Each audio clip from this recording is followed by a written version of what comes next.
In a small village, tucked between green hills and flowing streams, lived an elderly woman named Mara.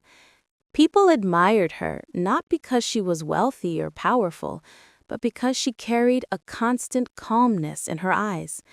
Whether the sky was full of sunlight or covered in dark clouds, she always greeted everyone with the same warm, peaceful smile. Villagers often went to her whenever they felt troubled. She never spoke too much, but whatever she said had a way of calming restless hearts. One evening, just before sunset, a young woman knocked on Mara's wooden door.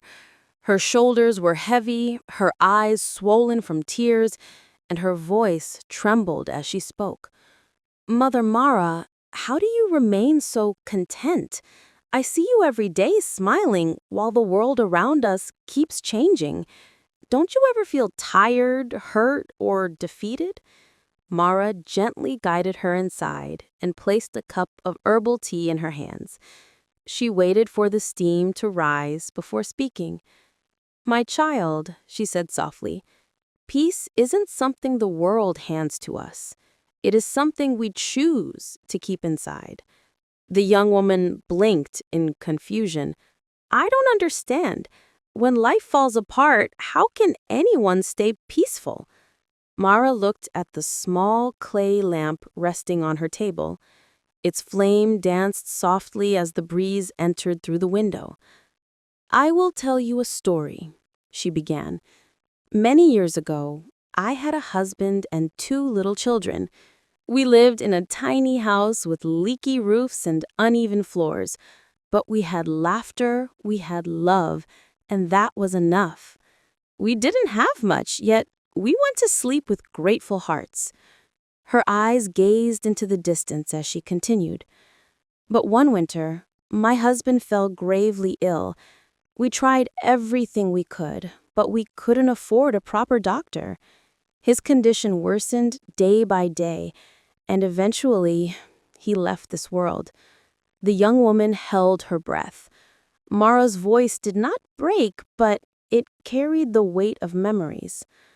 "For days," she continued, "I could not stop crying.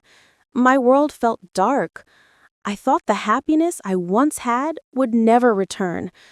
But then I looked at my children. Their tiny hands still reached for me. Their eyes still needed comfort. If I let my grief swallow me, who would they have left?" She placed her hand over her heart. "So I told myself, my tears will not bring him back, but my strength can carry us forward." Mara tapped the clay lamp gently. "That day, I made a promise to myself. Every morning, I would light this lamp and look for one reason, just one, to be thankful for. Some days that reason was small: a cool breeze, a neighbor's greeting, a bird singing at dawn. But small things, when collected day after day, become enough to keep the heart alive." The young woman listened quietly, watching the flame in the lamp sway yet stay steady.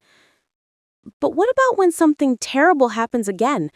Can a person still remain hopeful then?" Mara nodded slowly. "When sorrow comes, it is natural to feel pain. We are human. We hurt, we cry, we fall. But just like storms pass, pain passes too. Nothing in life lasts forever, not the good times and not the bad. When I suffer, I remind myself of what still remains: my memories, my breathing, my ability to love, my chance to begin again." She smiled gently. "Happiness is not the absence of suffering. It is the decision to look at the light, even when the world shows you darkness." The young woman glanced once more at the flickering lamp. It wavered, but it never went out. Something inside her shifted, like a window being opened after a long time. That night, when she returned to her home, she found a small lamp in the corner of her shelf. She lit it carefully and whispered, "Tomorrow is a new day. I will find one reason to smile. At first, the reasons were tiny: the taste of warm bread, the sound of children playing, the golden morning sun. But slowly, her heart began to change. Little by little, her sadness loosened its grip, and peace began to grow. Before long, others in the village noticed her transformation. They too began asking how she managed to remain so calm and hopeful.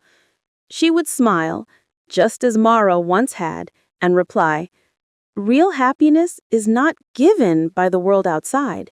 It grows from the quiet strength we nurture within ourselves." And in that village, the flame of one woman's wisdom passed from heart to heart, brightening homes and lives, just like a small lamp burning steadily in the wind.